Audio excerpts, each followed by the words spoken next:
राज्याचे उपमुख्यमंत्री अजित पवार यांच्या जाण्यानं संपूर्ण महाराष्ट्र हळहळतोय। आपल्या घरातला दादा व्यक्ती गेल्याची प्रत्येकाची भावना आहे। त्यांचे राजकीय विरोधक सुद्धा आपले अश्रू थांबवू शकलेले नाहीयेत। दादांचं जाणं ही महाराष्ट्रासाठी मोठी हानी आहे। हा नेमका अपघात झाला कसा? कारण हे काही पहिल्यांदा घडलेलं नाहीये। याआधी सुद्धा अशा घटना अनेक वेळा घडलेल्या आहेत। त्यात अनेक महत्त्वाच्या व्यक्ती आपण गमावून बसलेलो आहोत, ते आपल्याला सोडून गेलेले आहेत। नेमकी काय चूक घडली की काळानं हा असा जीव घेणा घाला घातलाय? त्या शेवटच्या मिनिटांमध्ये नेमकं काय घडलं की पायलटला हा अपघात टाळता आला नाही? ही सविस्तर माहिती मी तुम्हाला या व्हिडिओतून देणार आहे की शेवटच्या त्या 12 मिनिटांमध्ये लँडिंगच्या वेळी नेमकं काय घडलं आणि घटनास्थळावरून आता जो ब्लॅक बॉक्स सापडलाय, या बॉक्स मधून या अपघाताचं नेमकं अचूक कारण शोधलं जाणार आहे। हा ब्लॅक बॉक्स नेमका काय असतो, त्यात काय काय असतं, तुम्हाला पुढच्या काही मिनिटांमध्ये मी सविस्तर सगळं समजावून सांगतो। हा व्हिडिओ शेवटपर्यंत बघा। नमस्कार, मी अमोल किन्होळकर, आपण पाहत आहात महाराष्ट्र टाइम्स ऑनलाईन। महाराष्ट्राचे उपमुख्यमंत्री आणि राष्ट्रवादी काँग्रेस पक्षाचे नेते अजित पवार यांचा काल 28 जानेवारी रोजी सकाळी बारामती जवळ असलेल्या विमान अपघातामध्ये दुर्दैवी मृत्यू झाला। मुंबईहून बारामतीकडे येत असलेलं हे खासगी लिअरजेट 45 हे विमान धावपट्टीच्या अगदी बाजूला असलेल्या शेतामध्ये कोसळलं। या अपघातामध्ये अजित पवार यांच्यासह एकूण 5 जणांचा मृत्यू झालाय। यात कोण कोण होतं तर 2 क्रू मेंबर्स, पायलट आणि को पायलट, एक पर्सनल त्यांचा सिक्युरिटी ऑफिसर होता आणि एक अटेंडंट, असे हे 5 जण यामध्ये होते। विमान रनवेवरती पोहोचायला काही सेकंद बाकी होते। विमान पूर्णपणे रनवेवर उतरण्याच्या तयारीत होतं, मात्र लँडिंग होत असतानाच काही काळाच्या आत क्षणात सगळं उद्ध्वस्त झालं। विमान रनवेच्या अगदी जवळ पोहोचलेलं होतं। धावपट्टीवरती उतरायला फक्त 100 मीटर राहिलेले होते, मात्र तिथे पोहोचण्याच्या काही सेकंद आधीच विमान दुसरीकडे कोसळलं आणि त्या विमानानं पेट घेतला। क्षणात विमानाचे तुकडे तुकडे झाले। अजित पवारांच्या विमानानं सकाळी 8:18 पहिल्यांदा बारामती ATC ला संपर्क साधला होता। विमानानं बारामती पासून 30 नॉटिकल मैलावरून पुढचा कॉल केलेला होता। अपघातग्रस्त विमानाच्या क्रूनं हवामान आणि दृश्यमानतेबद्दल विचारलं तेव्हा ATCनं त्यांना माहिती दिली। हवा शांत होती आणि दृश्यता जवळपास 3000 मीटर होती। त्यानंतर विमानाला रनवेवरती उतरण्याची सूचना दिली गेली, परंतु रनवे दिसत नव्हता। त्यामुळे पहिल्या प्रयत्नात विमान गो अराउंड करण्यात आलं, म्हणजे विमानानं पुन्हा एक घिरटी घेतली। गो अराउंड नंतर विमानातील पायलटनं ATC ला रनवे अजून दिसत नाहीये असं सांगितलं। त्यानंतर काही सेकंदात रनवे दिसलं असं पायलटनं पुन्हा एकदा सांगितलं। सकाळी 8:43 रनवे 11 वरती उतरण्याची परवानगी त्यांना देण्यात आली। त्यानंतर वैमानिकानं 12 मिनिटांनी दुसरा प्रयत्न केला, पण यावेळी विमानाचा वेग ताशी 260 किलोमीटर इतका प्रचंड होता। सामान्यतः लँडिंगसाठी आवश्यक असणाऱ्या वेगापेक्षा हा वेग अधिक होता। दुसऱ्या प्रयत्नात देखील धावपट्टी स्पष्ट न दिसल्यानं वैमानिकानं शेवटच्या क्षणी लँडिंग रद्द करून विमान पुन्हा हवेमध्ये नेण्याचा प्रयत्न केला। तज्ञांच्या मते काय आहे की विमान पुन्हा हवेत नेताना म्हणजे टेक ऑफ ते सहसा 5 अंशाच्या कोनामध्ये केलं जातं।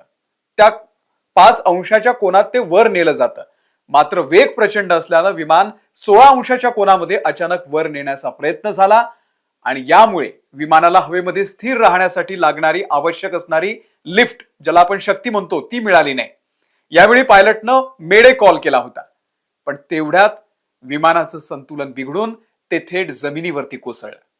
ATCनं रनवे 11च्या थ्रेश होल्डच्या जवळ एक मोठा धमाका झाल्याचं पाहिलं आणि तोपर्यंत सगळं संपलं होतं। त्यानंतर आपत्कालीन यंत्रणा तात्काळ घटनास्थळी पोहोचल्या। DGCAच्या सूत्रांनुसार हे टेबल टॉप रनवे आहे। लँडिंगच्या दरम्यान विमान रनवेच्या कडेला कोसळलं।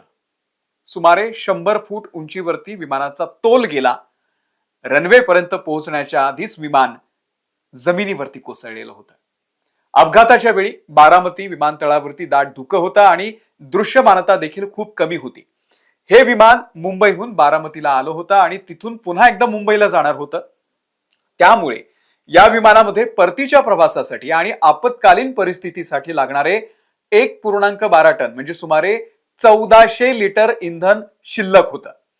विमान जमिनीवरती आदळलं आणि या इंधनामुळे आगीचा भीषण डोंब उसळला, ज्यामुळे विमानातील कोणालाही बाहेर पडण्याची संधी मिळाली नाही.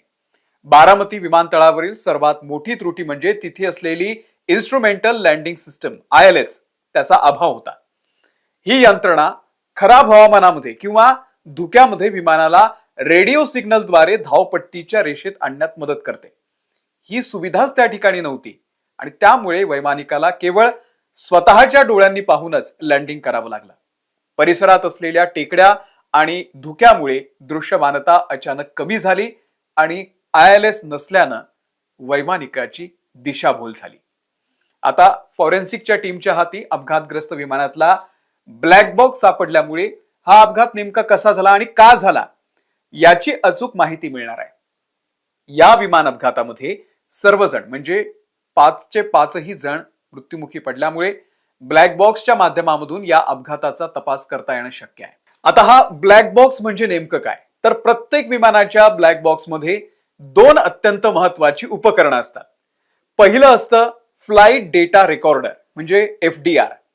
हे उपकरण विमानाच्या तांत्रिक हालचालींची नोंद ठेवतं, जसं की विमानाची गती, स्पीड, उंची, अल्टिट्यूड, इंजिनची स्थिती, पायलटनं दिलेले कंट्रोल इनपुट्स, ऑटो पायलट चालू बंद स्थिती आहे की नाही आणि अपघाताच्या काही सेकंदाआधी विमानामध्ये नेमकं काय झालं याचा अचूक डेटा यामध्ये साठवलेला असतो. आणि दुसरं उपकरण आहे कॉकपिट व्हॉइस रेकॉर्डर CVR. हा भाग पायलटचा कॉकपिट मधला जो आवाज आहे तो रेकॉर्ड करत असतो. त्यामध्ये पायलट आणि सहपायलट यांच्यातलं जे कन्व्हर्सेशन आहे, संभाषण आहे, ते रेकॉर्ड होत असतं. एअर ट्रॅफिक कंट्रोल सोबतचा ATC सोबतचा जो संवाद आहे तो रेकॉर्ड होत असतो. अलार्म, चेतावणीचे आवाज, अपघाताआधीची गडबड, तणाव, गोंधळ हे सगळं यामध्ये रेकॉर्ड होत असतं. टेक्निकल चूक आहे की मानवी चूक आहे हे तपासण्यासाठी हे उपकरण अत्यंत महत्वाचं आहे. आणि हा अपघातग्रस्त विमानाचा जो ब्लॅक बॉक्स आहे तो आता सापडलेला आहे. फॉरेन्सिक टीम याचा तपास करते. यामुळे अपघाताचं नेमकं कारण लवकरच समोर येण्याची शक्यता आहे. ब्लॅक बॉक्स हा एक चमकदार नारंगी रंगाचा असतो. विमान खाक झालं तरी देखील ब्लॅक बॉक्सला काही होत नाही, कारण तो त्यासाठीच बनवलेला असतो. काहीही झालं तरी त्याला काही होत नाही. प्रत्येक व्यावसायिक विमानामध्ये असे 2 रेकॉर्डर असतात जे मजबूत आवरणांमध्ये ठेवलेले असतात आणि त्यालाच ब्लॅक बॉक्स म्हणतात. स्फोट, आग, पाण्याचा दाब असेल किंवा उच्च वेगाने होणाऱ्या अपघातात देखील हे सुरक्षित राहतात. याच ब्लॅक बॉक्सच्या माध्यमामधून नेमकं कारण कळणार आहे. त्यानंतर DGCA एक अहवाल तयार करेन आणि नेमकं काय कारण होतं अपघाताचं ते स्पष्ट करणार आहे. पण ही संपूर्ण घटना महाराष्ट्राचं अतोनात नुकसान करणारी आहे. उपमुख्यमंत्री अजित पवार आता आपल्यात नाहीये. त्यांच्यासोबत असलेले इतर 4 जणही आपल्यात नाहीये. या सगळ्यांनाच भावपूर्ण श्रद्धांजली.